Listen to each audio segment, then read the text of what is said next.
Welcome back to Out of the Rough. I want to talk to you in this segment about buying either a rental property or investing in real estate. You know, it's been said if you don't own real estate right now, buy real estate. It's been said if you own one piece of real estate, buy a second piece. And if you own quite a bit of real estate, keep buying real estate because values are down anywhere from 30 to 50% in many areas, and interest rates are down. So you won't see this combination and this opportunity for a long time, if not in your lifetime. I certainly don't think I will. So let's talk about investing in real estate. Some of the areas that many of you are choosing to go back home to, if you will, or retire to. And let's pick a few of the classic places. Arizona. It's always warm in Arizona, which is good as you get older. The heat is good for you. And so a lot of people will retire to Phoenix or somewhere in Arizona along a golf course or go fishing, that dream of doing that. And those are where areas have been hit the hardest. And the reason why is because there's so much land for it to be built. And so a lot of big tracts were built. A lot of people put money into those homes. So maybe buying that dream retirement home and renting it out for the next 5, 10, or 20 years could be one of the best investments you ever make, because as you pay off your mortgage here where you live now, you can be paying off a mortgage somewhere else.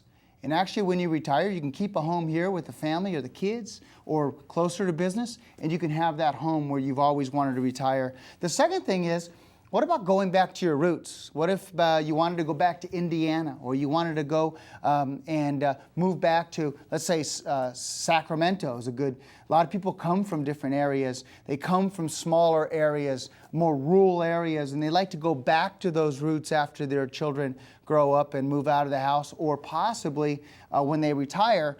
What a great opportunity to also go back there. Some additional tips on why it would make sense is, we all talk about inflation, and inflation is eventually going to come. Money is very cheap right now. We're running really big deficits in our country, and a lot of people think, okay, rates are low now, eventually they're going to go up, and we're going to see the price of goods and services eventually go up, and therefore we're going to see the cost of everything go up, including real estate. So it is a little bit of a hedge or protection against inflation.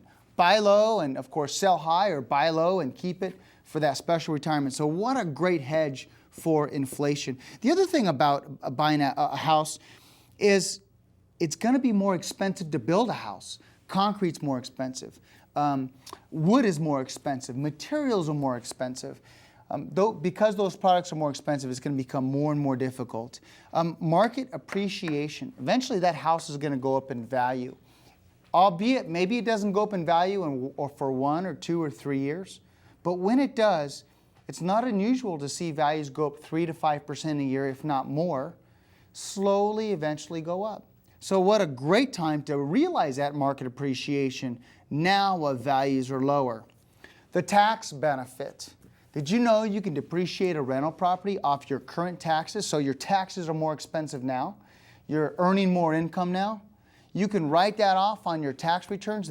Of course, you got to claim the income, but you write off the mortgage payment and expenses, and you can make the house really nice. So when you retire, it's the way you want it. But as you invest that money into that piece of property, it's an expense, and those expenses can come off and help you with your taxes at the end of the year from your current employment. You have an extra write-off. Positive cash flow. Eventually, as you pay down that mortgage, that cash flow is going to go up. In fact, suppose you don't move into the house. Wouldn't it be a great idea to have cash flow of $1,500, $1,800, $1,900 every single month to subsidize your retirement, your 401k, maybe your pension with the city or the county? So cash flow is important. Now, the cash flow normally when you first buy the house is not as great as the cash flow at the end, because normally when you pay for the house originally, your rents are here and you slowly move them up, but your mortgage payment stays the same if you get a 30-year fixed. Now, of course, we talked about building up equity and having that nest egg. But one of the most important things before we end the show, and that is when you retire, if you have your mortgage completely paid off, so you're getting this cash flow of income, one strategy people have is, let's say they have a lot of money in their 401k. and they're taking, let's say, $10,000 a month in their money out of the 401k. Well, they're having to pay taxes on all that money, on that $10,000 a month in income. And let's say their mortgage is paid off. They've done a good job paying off their mortgage. They've done a good job paying off their rental property. Did you know you can borrow money against your rental property? Let's say you borrowed a couple $100,000, and that money you take out, you actually don't pay taxes on those dollars. And so you don't have to take as much money in retirement because you could subsidize your retirement with those dollars that you borrow and put it in your savings account.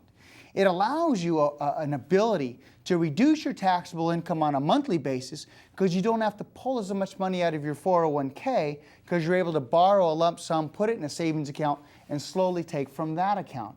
So there's a way to significantly reduce your taxes when you retire.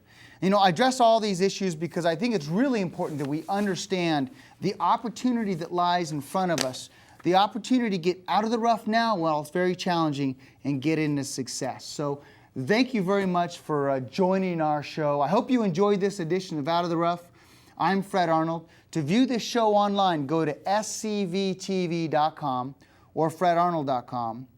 You can also, if you have any questions, email me, fred@fredarnold.com. Until our next conversation, make it a healthy and prosperous day, and I hope this show helped get you out of the rough.